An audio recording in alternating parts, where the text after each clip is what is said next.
आया है।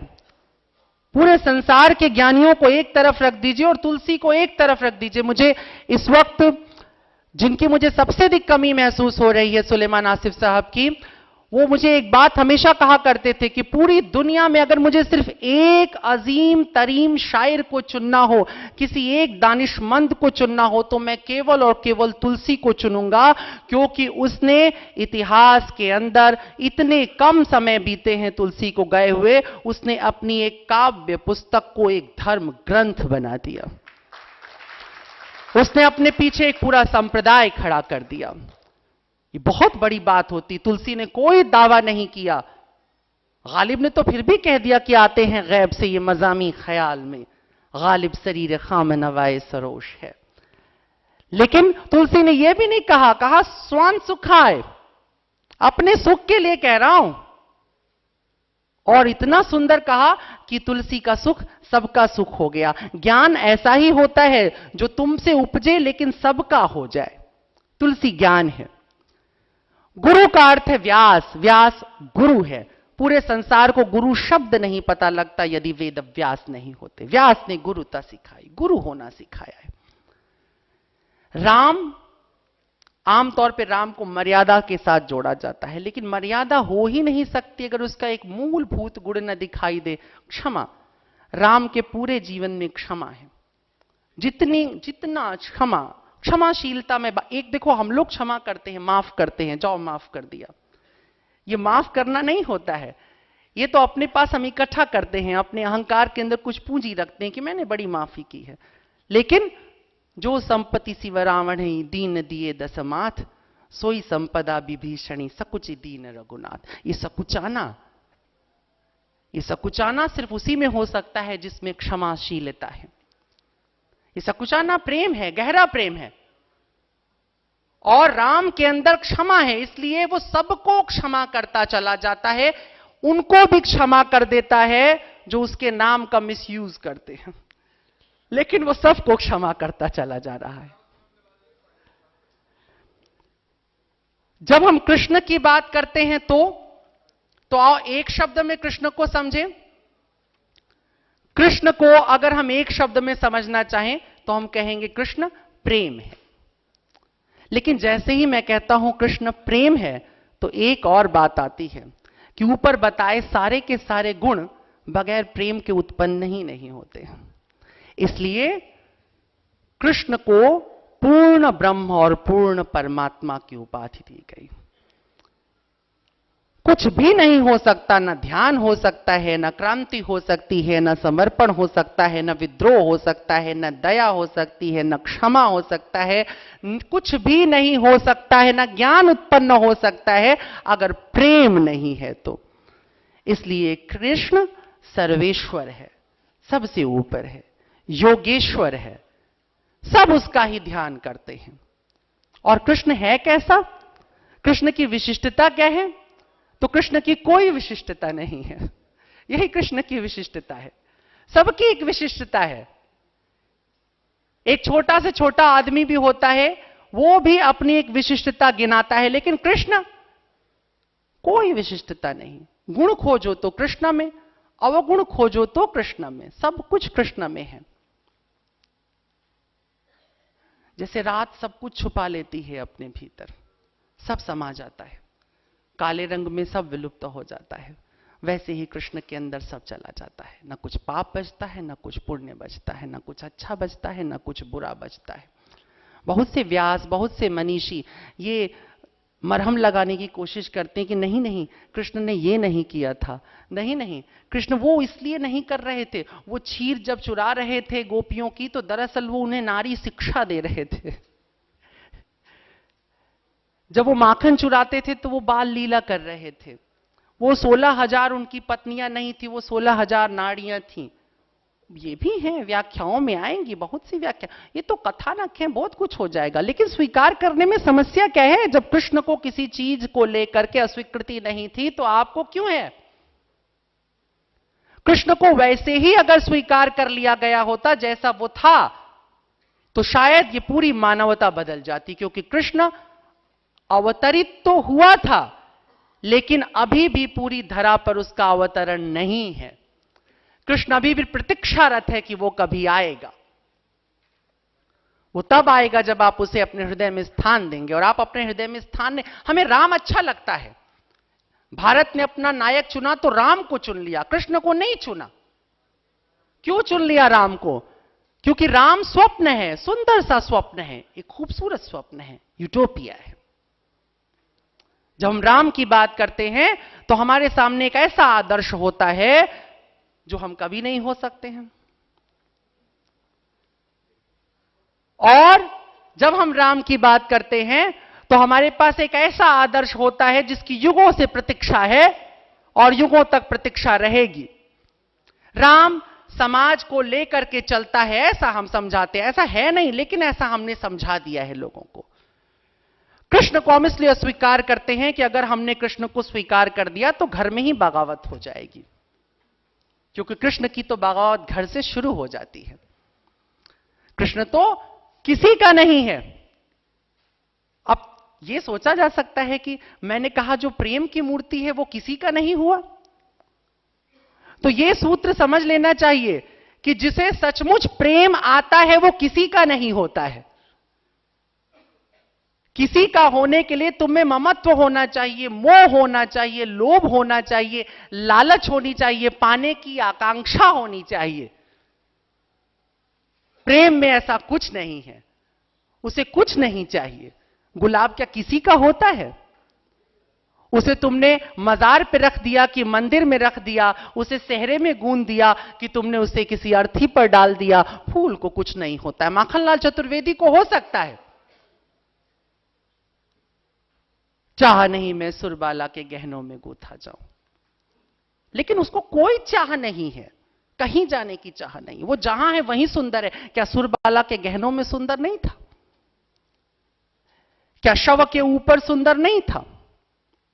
क्या मूर्ति के ऊपर सुंदर नहीं था? पुष्प सब जगह सुंदर है, ऐसे ही प्रेम सब जगह सुंदर है।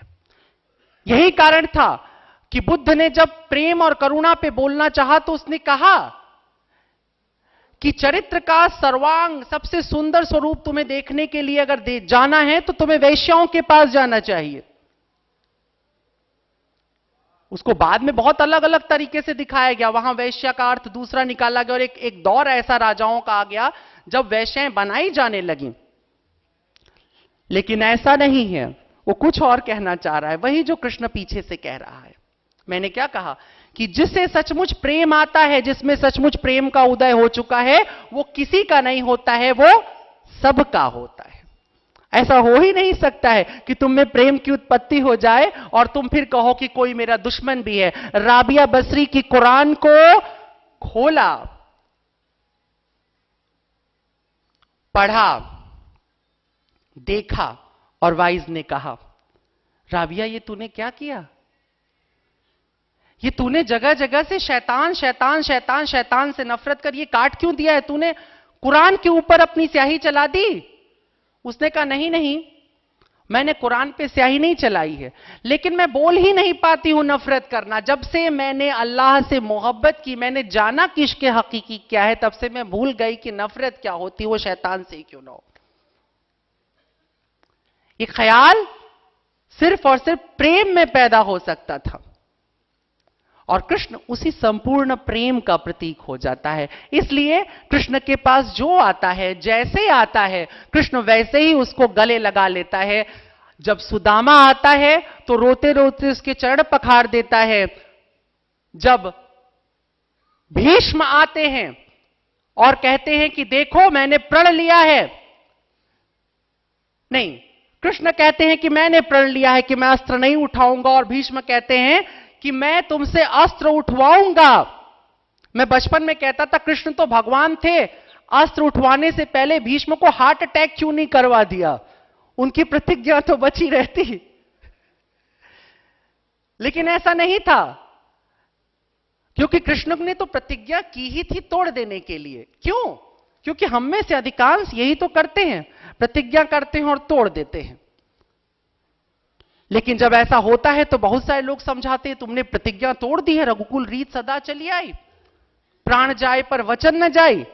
तुमने प्रतिज्ञा तोड़ दी, तुम गिल्ट करो, तुम गुनहगार हो। कृष्ण ने कहा ना, प्रतिज्ञा टूट सकती है। क्यों? क्योंकि प्रतिज्ञा तुम्हारी थी ही नहीं। प्रतिज्ञा एक कालखंड का हिस्सा थी। एक समय ने तुम्हें यह ताकत दी थी, ये ओज दी थी कि तुम जो चाहो वो प्रतिज्ञा कर लेते। लेकिन एक समय आ सकता है जब तुम उस योग्य नहीं रह जाओगे। तो जब यह प्रतिज्ञा टूट जाए तो शर्मिंदा मत होना, कृष्ण को याद कर लेना। कृष्ण रणछोड़ है, रण छोड़ करके भाग जाता है। क्यों? क्योंकि कभी तुम्हें भी पीठ दिखानी पड़ सकती है, कभी हटना पड़ सकता है, कभी अपने उसूलों को तोड़ना पड़ सकता है, वहां से दूर जाना पड़ सकता है। शर्मिंदा नहीं होना। अगर तुम शर्मिंदा हो गए तो तुम गुनाह करोगे, क्योंकि भारतीय धर्म में पाप केवल एक चीज है, वो है शर्मिंदगी, अपराध बोध। वेद ने पाप नहीं सिखाया, इसलिए वेद के पास नर्क भी नहीं आया। कृष्ण के पास पाप नहीं है। सारे जिन्हें तुम पाप कहते हो, कृष्ण ने उसे स्वीकार कर लिया। इसलिए नहीं कि तुम अब इसके बाद व्याख्यान सुनने के बाद खूब पाप करना, इसलिए नहीं।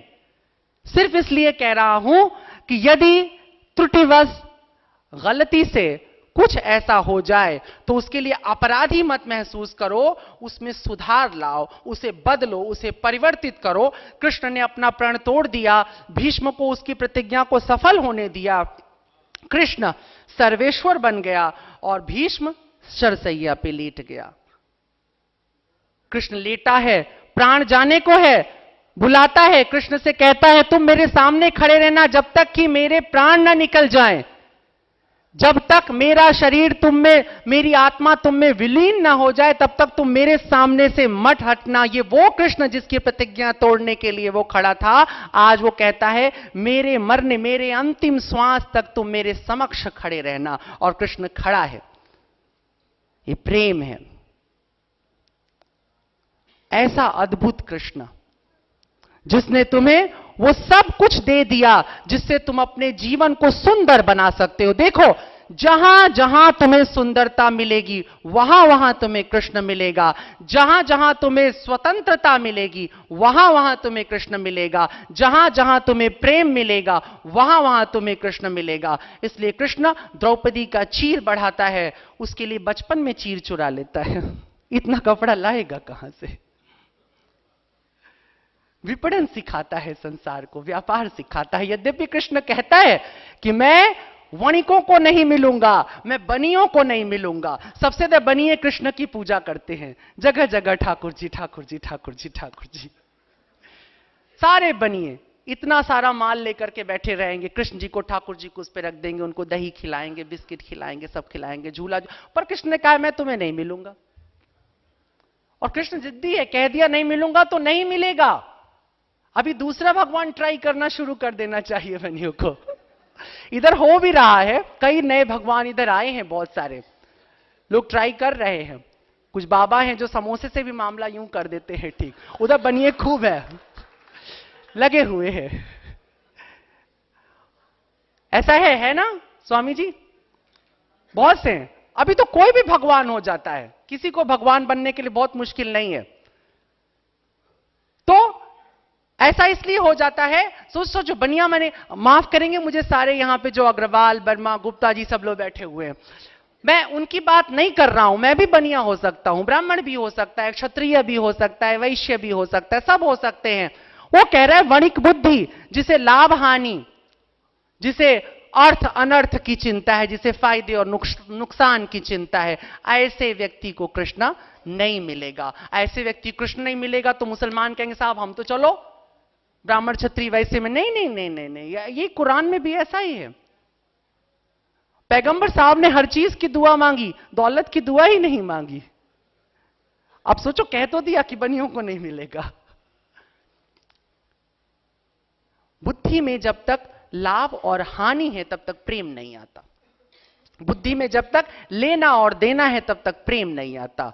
बुद्धि जब ये पूछ देती है कि हां हां मैं इसे दे रहा हूं, ये मुझे क्या देगा, प्रेम नहीं आएगा, व्यापार आएगा। प्रेम तो बस इतना कहेगा कि ये मेरे पास था और ये मैंने तुम्हें दे दिया, तुमने ले लिया, मुझे खुशी हुई।